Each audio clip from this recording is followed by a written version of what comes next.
Saya pernah bercerita dan diceritain oleh sahabat saya Jaya Suprana. Katanya dia didatangi dulu nih, sekarang dan tidak ada. Ya jangan takut. Dulu zaman-zaman Orde Baru masih sangat mencengkram itu, dia didatangi oleh seseorang. Pak, mau ndak Bapak rumah yang di depan Bapak itu saya kasihkan kepada Bapak? Gimana caranya? Itu kan cuma dekat nempel ke kantor saya, tapi itu rumahnya dia.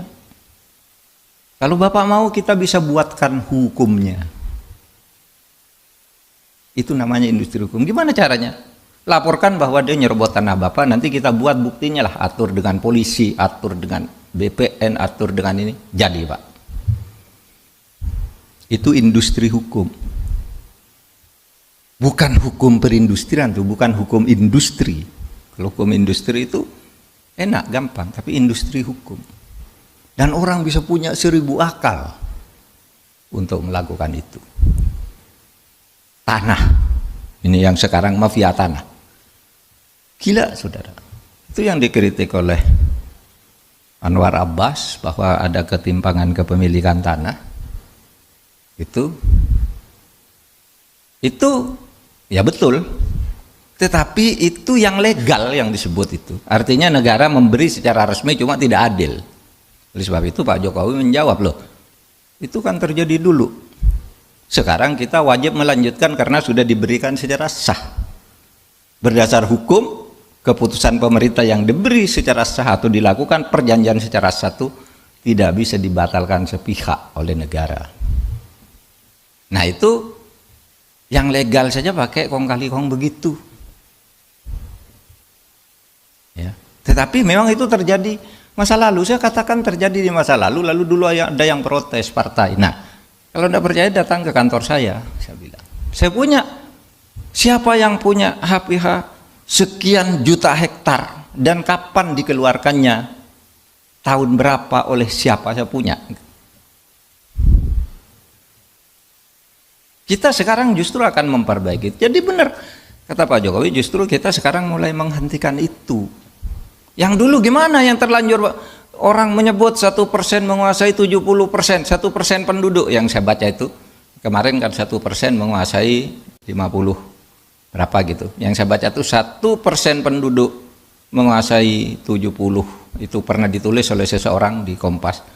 70% lahan di Indonesia, yang 90% itu berebutan 30% lahan.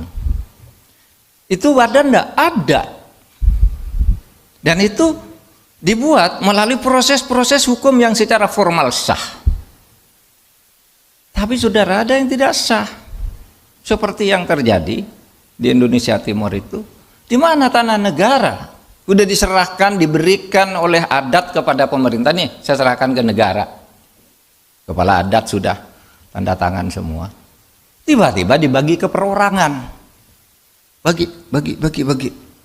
Dibawa ke pengadilan, oleh pengadilan kalah negara. Kenapa? Ini kan belum didaftarkan ke kantor Pemda. Berarti memang belum punya pemerintah katanya. Hanya karena belum dibukukan. Ketika ditanya siapa yang buat itu, wow, udah lengkap nih. Yang buat sertifikat pindah-pindah yang negara pindah ke orang-orang itu udah lengkap. BPN-nya sudah sedia, bupatinya sudah, camatnya sudah lengkap suratnya. Coba. Nggak bisa diselesaikan sebentar itu. Harus melalui peradilan ini, yang ini diadili dulu, yang ini diadili faksinya. Nah itu sebabnya saudara, kita hentikan itu dari sekarang. Yang sudah ini selesaikan pelan-pelan dan tidak bisa cepat. Itu bagian dari proses yang saya sebut tadi, industri hukum.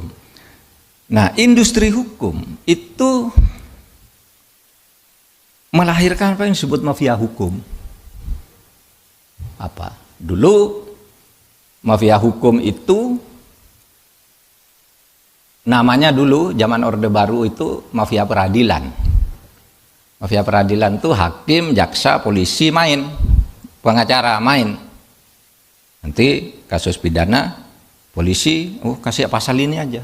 Oh kalau kamu enggak mau bayar, pasal ini kamu. Bisa itu industri hukum. Oh pakai pasal ini aja. Lalu nanti jaksanya juga berbisik, nanti tuntut dengan pasal ini. Pengacaranya, nanti saya membela begini. Hakimnya bilang, oke, kamu bilang begitu semua, nanti saya putuskan begini, uangnya sekian, bagi. Pengadilan. Mafia pengadilan dulu permainannya bermain-main dengan hukum, mengindustrikan hukum di pengadilan. Sekarang istilahnya lebih luas lagi, mafia hukum. Kapan istilah mafia hukum ini muncul? Istilah mafia hukum ini muncul ketika Presiden SBY secara resmi mengatakan saya tidak pakai istilah mafia pengadilan karena itu hanya di pengadilan. Padahal di luar pengadilan banyak nih hukum-hukum orang main. Ketika membentuk undang-undang, bayar, itu mafia hukum juga. Sehingga banyak undang-undang yang dibatalkan oleh Mahkamah Konstitusi karena dulu mafia. Pelayanan birokrasi itu tidak pengadilan, yang pungli-pungli itu yang kita bicarakan nih, saudara. Itu banyak. Nah, saudara, itu persoalan kita. Sehingga jangan campur aduk gitu. Kok ini pemerintah ini kok tolol, kok baru, nyala kok banyaknya begini lah, itu tumpukan dari masa lalu, Bung. Tumpukan dari masa lalu. Sama ketika saya bilang BLBI, ayo kita kejar sekarang. Wah, pemerintah ini tolol kok baru sekarang loh.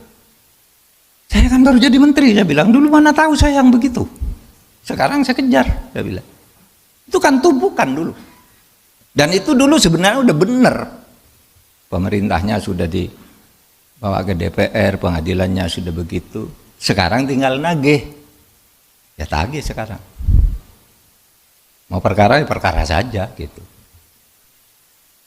Buktikan nanti di pengadilan. Nah, saudara sekalian, oleh sebab itu, saudara, kalau saya lihat bentuk-bentuk industri hukum itu ada, tadi yang paling parah itu mafia tanah, itu bukan main-main. Pak Yanto,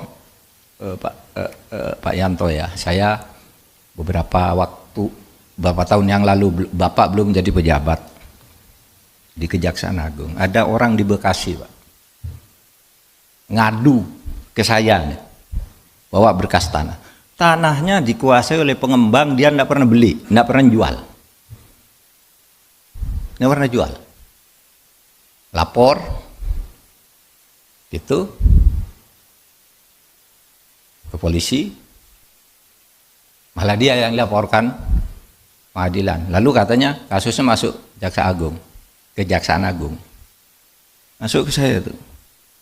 Oh iya ya, kasusnya benar nih, ibu yang punya tanah ini. Bawa, udah, saya bilang, saya utus teman lah ke Kejaksaan Agung, tolong ini tanya, ini kenapa ada begini. Lalu, oh gampang Pak, ini pasti benar nih ibu ini yang punya tanah kok, katanya nih orang itu. Oke, kamu ke sana aja ke Kejaksaan Agung, ini kok proses gini. Besoknya gini dia datang, Pak minta maaf, di belakangnya orang gede. Di belakangnya orang gede, enggak bisa Pak ini, saya enggak sanggup katanya. Itu, saudara, bentuk-bentuk dari industri hukum. Gitu. Kadang-kala tuh kasusnya lama, orangnya udah pensiun. Yang mafia itu. Namanya masih di dia. Di mana coba? Ini tumpukan masa lalu, ini kita harus mengatur sebuah garis. Ini penyelesaiannya pelan-pelan nih, pelan, enggak bisa harus diurai satu. Tapi yang ke depan ini, saber pungli ini, untuk ke depan tuh, meminimalisir, seperti itu. Nah, saudara sekalian, ada pembelekan kasus.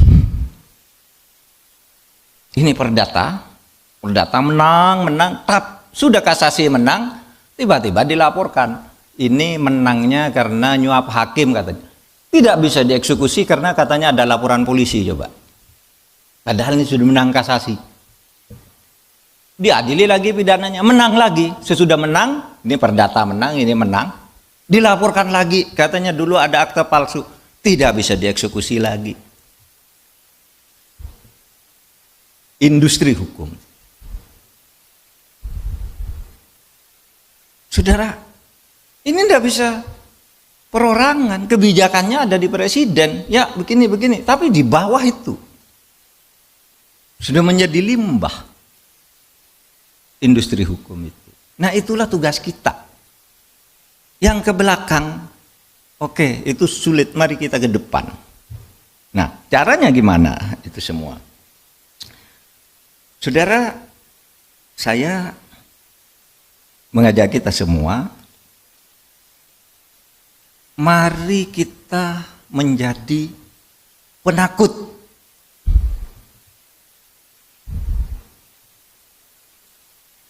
Ada orang tanya begini, Pak Mahfud, Anda kok berani sekali nyebut ini, nyebut itu? Saya bilang karena saya penakut. Saya takut kalau saya melayani hal-hal yang seperti ini dan saya tidak bertindak seperti ini, saya dosa. Saya sudah bersumpah. Sehingga ketakutan saya apa? Satu, takut kepada hukum resmi. Apa hukum resmi? Yaitu undang-undang. Barang siapa melakukan ini ancamannya segini. Barang siapa ini bisa diproses karena tindakan pidana ini. Takut kepada hukum. Karena apa? Setiap hal yang sudah menjadi tindakan kriminal menurut hukum itu bisa ditindak secara hukum. Satu, takut kepada hukum. Tapi takut kepada hukum tidak cukup. Karena hukum bisa diindustrikan tadi. Kalau hanya takut kepada hukum gampang, bisa diatur. Pakai pasal ini aja lah selesai nih. Atau hubungi Pak itu selesai nih. Itu kan yang mereka di sana kan dulu anak buahnya, datangnya aja telepon. Industri. Carikan pasal agar bebas, carikan pasal agar yang itu yang masuk. Itu industri. Industri hukum.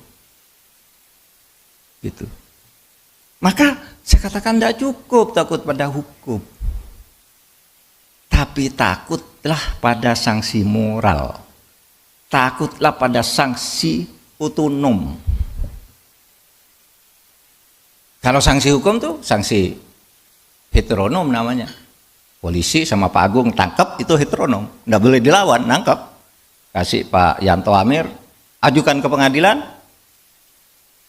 Hakim menyatakan kamu dihukum 4 tahun, tap. Itu heteronom. Negara yang menghukum. Tapi ada perbuatan banyak itu yang tidak bisa dijangkau oleh Pak Agung sama Pak Yanto. Nggak bisa. Polisi nggak bisa. Pengadilan nggak bisa. Banyak. Nah disitulah kemudian kita berpancasila itu harus melihat Pancasila itu sebagai bangunan besar. Pancasila, dasar ideologi negara itu melahirkan hukum hanya dari satu aspek. Nih, Pancasila itu kan fungsinya banyak ya. Satu, sebagai dasar negara. Ini melahirkan hukum nih. Undang-undang dasar itu dasar negara itu melahirkan hukum yang mengikat, dipaksakan. Melahirkan undang-undang dasar, undang-undang, perpu, per PP, perpres, perda, perprov, perkap, perkot, sampai ke desa itu Pancasila hukum. Tapi ini Pancasila yang tidak hukum kan banyak nih, moral misalnya. Ya, yang belum ada hukumnya dari ajaran Pancasila itu misalnya, di dalam Pancasila itu ajarannya setiap manusia Indonesia percaya kepada Tuhan Yang Maha Esa. Itu Pancasila. Tetapi itu kan belum ada hukumnya. Barang siapa tidak bertuhan, dihukum, tidak ada. Oleh sebab itu orang mengaku ateis tidak bisa dihukum di Indonesia. Kenapa? Belum ada hukumnya, itu baru nilai Pancasila yang non hukum, itu moral. Maka Pancasila itu punya fungsi sebagai dasar negara, sebagai ideologi negara, sebagai sumber dari segala sumber hukum, sebagai moral bangsa, sebagai kepribadian dan budaya bangsa, sebagai arah dan tujuan bangsa, sebagai pemersatu bangsa, sebagai pedoman tingkah laku bangsa. Itu tidak ada hukumnya. Yang ada hukumnya baru sedikit. Nah, yang tidak ada hukumnya ini sanksinya sanksi otonom. Apa sanksi otonom itu? Kalau orang beragama, dosa, saya masuk neraka. Kalau orang berbudaya, malu saya melakukan itu. Kalau orang agak percaya pada Tuhan yang Maha Esa tanpa dikaitkan dengan agama tertentu, saya takut kena karma. Karena banyak orang yang bebas dari hukum itu, tiba-tiba karmanya terjadi. Saya pernah cerita, hakim punya uang 149 miliar. Dari dana konsinyasi kan dulu, kan dilaporkan. Masuk dia, tapi dia tidak berani masukkan ke daftar kekayaan, dititip ke temannya nih.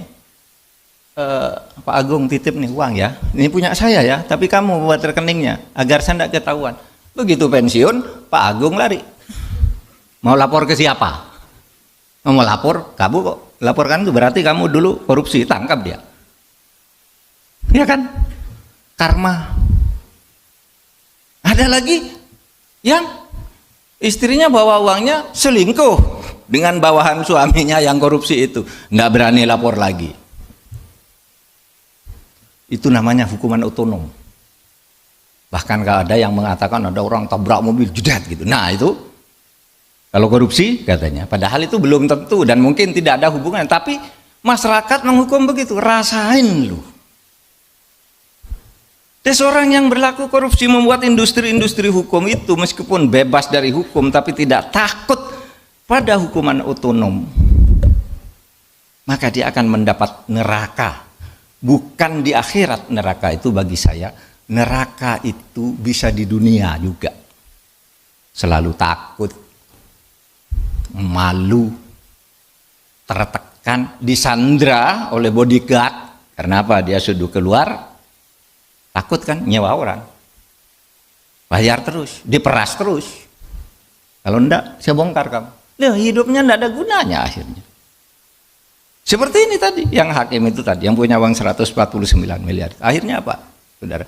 Sakit. Tiap hari enggak bisa pergi, enggak bisa jalan, sakit. Karena sakit terus, mungkin istrinya 2 bulan, 3 bulan itu ngerawat. Sesudah itu kan bosen juga, jadi ditinggal di rumah nonton TV. Istrinya pergi sama anak-anak. Itu hakim hebat, nonton TV gitu. Penyakitnya apa? Ini kalau mau tidur suntik dulu, kalau bangun untuk bisa duduk suntik lagi. Uangnya banyak, dibawa oleh temannya, istrinya lari. Karma. Oleh sebab itu saudara, menghayati Pancasila itu jangan hanya takut pada hukumnya, takut juga pada sanksi-sanksi yang bersumber dari kearifan budaya bangsa kita itu. Bahwa kita orang beragama, kita orang tahu bahwa ada balasan terhadap orang yang bersalah. Itu, saudara, oleh itu hati-hati, saudara. Saya ya bukan ingin apa ya, ketika saya hati-hati itu bukan sombong, bukan sok gitu. Saya betul-betul hati-hati kepada Pak Sesmen. Ketika datang dia bilang, Pak, saya tidak minta dicarikan uang. Itu kan sering tuh pejabat eselon 1 nyetor ke atasannya tuh, carikan dari anggaran sekian persen, itu bukan rahasia deh, udah banyak masuk penjara.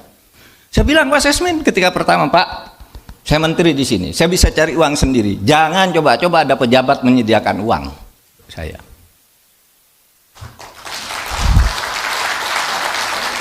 Kenapa? Karena kalau saya perlu bisa cari sendiri, ngapain nunggu Anda? Dia bilang gitu. Sama, Pak, saya enggak, apa namanya, bilang ya, di kantor tuh kalau ada keperluan pribadi tolong diganti. Mungkin malu minta sama saya titip uang nih, minta ke dia, apa saja. Kalau pribadi, tapi kalau uang memang halal ya kasihkan dong, jangan diambil. Ya kan ada tuh yang halal-halal itu. Banyak. Yang halal kasihkan. Tapi yang keperluan pribadi. Saya juga tidak minta dispensasi. Coba nih, bayangin orang dari luar negeri bayar untuk tidak karantina. Nih, hari ini nih, anak saya dan cucu saya pulang dari Nederland 3 hari lalu. Saya suruh karantina, tidak usah nyebut bahwa kamu anak saya atau anak karantina. Kalau lebih mudah teknisnya saya suruh urus ke Korps Perisa, uruskan teknisnya saja. Tapi bayar. 10 hari juga, 10 hari. Padahal saya sudah ingin ketemu dengan cucu, dengan anak, dengan mantu gitu, ingin kumpul. Sudah 10 hari dulu di hotel sekarang. Jangan keluar. Kalau nanti keluar terus ada kasus, saya yang ngasihkan kamu ke pejabat, ke aparat. Kenapa? Ya kita harus mulai dari diri kita sendiri, bukan karena sombong. Bukan karena sombong. Kok sombong banget? Justru karena takut. Takut pada itu tadi. Hukum sih mungkin bisa diatur, saya salah telepon aja, tolong deh, kan salah-salah kecil gitu. Bisa diindustrikan, tapi moral nggak bisa diindustrikan. Itu nggak bisa. Maka kalau saya sebagai orang beragama mengatakan begini, kalau hadis Nabi itu mengatakan begini, mana batamin haram panar hakubihi. Kalau kamu berbuat sesuatu yang salah, korupsi, makan uang haram, sewenang-wenang, maka kamu akan mendapat neraka. Nerakanya itu bukan di akhirat sudah mati, di dunia pun kamu tidak akan enak hidup. Karena itu hadis tuh. Tuntunan Rasul kalau bagi saya sebagai orang beragama. Gitu. Sehingga jangan berpikir neraka itu nanti aku sudah mati kan tidak ada yang tahu kalau saya masuk neraka. Enggak, dia sendiri tahu sejak di dunia pun dia tidak enak dengan itu semua. Gitu. Nah, saudara sekalian, demikian yang saya bisa sampaikan kepada kita semua, bicara dari kesadaran kita untuk memberantas korupsi, bukan hanya dari sudut hukum. Hukum itu penting, semuanya harus tegakkan hukum, tapi juga dari sudut moral. Ya, sehingga dua, menghayati Pancasila itu bukan menghayati hukum aja, tapi menghayati juga norma-norma yang belum menjadi hukum. Karena Pancasila itu harus dituturkan dalam norma-norma, itu kan baru filosofi, asas gitu. Lalu ada normanya yang ada hukum. Ini banyak yang masih di tingkat asas, belum jadi norma. Nah di situ yang masih di tingkat asas dan filosofi, itulah kesadaran moral kita, kesadaran budaya kita, kesadaran jati diri kita sebagai bangsa, dan fitrah kita sebagai manusia. Terima kasih. Assalamualaikum warahmatullahi wabarakatuh.